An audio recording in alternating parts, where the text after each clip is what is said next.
Ghazipur border पर किसानों पर हमला होता है और हमला करने वाला सत्ताधारी यानी बीजेपी का एक है। इससे ज्यादा शर्म की बात कोई नहीं हो कि एनडीए का जो परिवार था वो आहिस्ता आहिस्ता सिकुड़ता जा रहा है। और माननीय स्पीकर महोदय, आपका बहुत बहुत शुक्रिया। आपने राष्ट्रपति जी के अभिभाषण पर चर्चा करने का मौका दिया।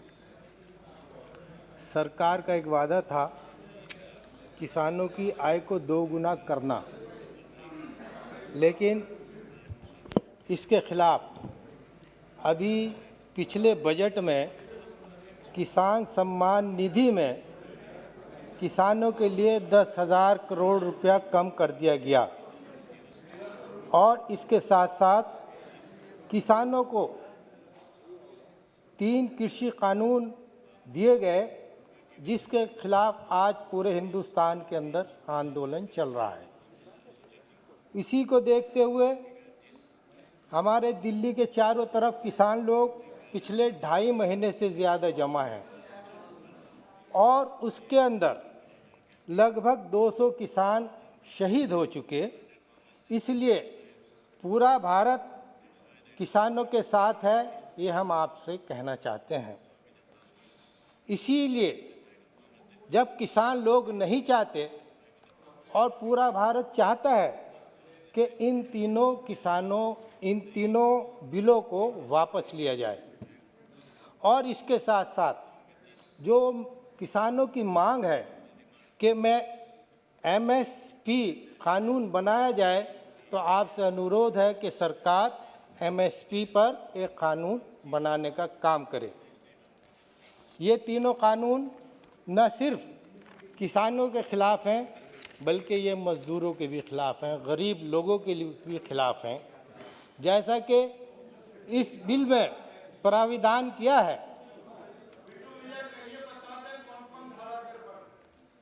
जिस तरीके से बड़ी कंपनियां इस बिजनेस में आ रही हैं,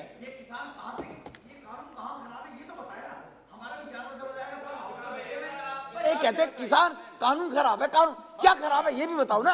अभी तैयार बैठे सर, ये बताएं कि इस कानून में क्या खराब है, ये कानून में कौन सी क्लॉज खराब है ये बताएं सर। हमारी तो बताते नहीं है। हमारी आप बात सुन लीजिए, फिर उसके बाद आप कहेंगे, फिर हम उसका जवाब दे देंगे। तो इस कानून के तहत बड़ी कंपनियां कॉन्ट्रैक्ट बेसिस पर खरीदारी करेंगे और उनको छूट है। प्लीज माननीय सदस्य, प्लीज माननीय सदस्य, मंत्री जी आप थोड़ी बताओगे क्या बोलेगा कोई, आप बताओगे। माननीय सदस्यगण, सदन का समय सदन का माननीय सदस्य, प्लीज माननीय सदस्यगण, ये टूट जाएगा। माननीय सदस्य,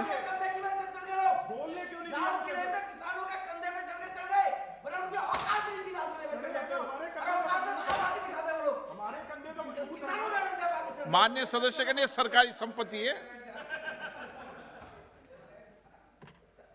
माननीय सदस्यगण, सदन का समय इस लिस्ट को पूरा करने तक बढ़ाया जाता है। फैजल रहमान बोलो। मान्यवर, इस कानून के अंदर अनलिमिटेड स्टॉक रख सकता है और उस स्टॉक पर किस रेट से उसको बेचा जाएगा ये कहीं नहीं लिखा गया। अगर ये बता दिया जाए कि ये स्टॉक जिस रेट पे खरीदारी होगी उसका इतना बढ़ाकर उसको बेचा जाएगा, तो शायद किसान लोग मुतमईन हो जाते। लेकिन इसमें जो बड़ी कंपनी है उनको फायदा पहुंचाने का प्राविधान किया गया है। प्लीज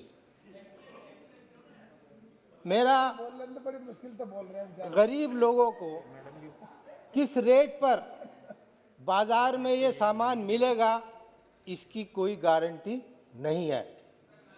कल गरीब लोग आंसू से रोएंगे, किसान लोग आंसू से रोएंगे, सिवाय इसके कि सब लोग जो अमीर लोग हैं वो अमीर होते चले जाएंगे, गरीब लोग गरीब होते चले जाएंगे। इसके अलावा मान्यवर, किसानों के आंदोलन के खिलाफ भी एक साजिश हो रही है।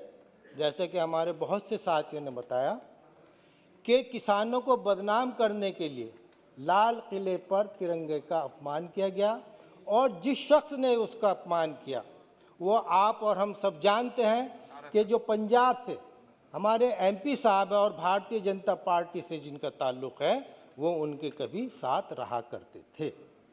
इसी तरीके से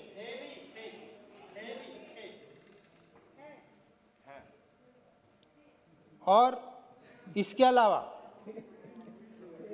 गाजीपुर बॉर्डर पर किसानों पर हमला होता है, और हमला करने वाला सत्ताधारी यानी बीजेपी का एक एमएलए है, उसके साथ बहुत से साथी होते हैं। प्लीज जरा बात कह लीजिए, आप कहिएगा बात। हम मान्यवर, इसी तरीके से आज टीवी चैनल और प्रेस के अंदर किसानों को राष्ट्र विरोधी बताया जा रहा है। इसमें हमारा कहना है, ये सब लोग कहते हैं, सब कहते हैं। अभी अगर यही धारणा चलती रही तो जाहिर सी बात है किसान अपने आप को आहत समझेगा, इसलिए सरकार को कोई ना कोई कदम उठाना चाहिए। आज़ाद हिंदुस्तान के अंदर ये भी लिखा जाएगा कि किसानों को दिल्ली से आने के लिए किस तरीके से रोका गया। रोड पर कीले लगा दी गई, रोड बंद कर दिए गए, खड्डे खोद दिए गए। तो मैं समझता हूँ इससे ज़्यादा शर्म की बात कोई नहीं होगी। जब ज़्यादा निंदा हुई, इन्हीं लोगों ने उन किलों को हटाने का काम किया। इसके अलावा मैं एक शेर के साथ अपनी बात कहना चाहूँगा कि आज किसान आंसुओं से रो रहा है, जो सब लोग देख रहे हैं। उसी से ताल्लुक़ से एक शेर कहना चाहूँगा, एक आंसू भी हुकूमत के लिए ख़तरा है, एक आंसू भी हुकूमत के लिए ख़तरा है, तुमने देखा नहीं आँखों का समंदर होना। और ये आप लोग देख रहे हैं कि एनडीए का जो परिवार था वो आहिस्ता आहिस्ता सिकुड़ता जा रहा है, और आप उम्मीद रखिए अगर यही चलन रहा तो हो सकता है एनडीए के साथी और लोग भी चले जाएं। मैं यूपी से ताल्लुक़ रखता हूं। यूपी में गन्ना किसानों का सही वक्त पर पेमेंट नहीं हो रहा है। कहीं कहीं पर कहीं कहीं पर 6-6 महीने से ज़्यादा हो जाता है, पेमेंट नहीं होता। बसपा, एक सेकेंड के लिए, बसपा सरकारी वो सरकार थी जिसने किसानों को सूद देने का काम किया, जो कर्ज था, जो पेमेंट था। आज किसान अपना जो कर्ज लेता है, प्लीज,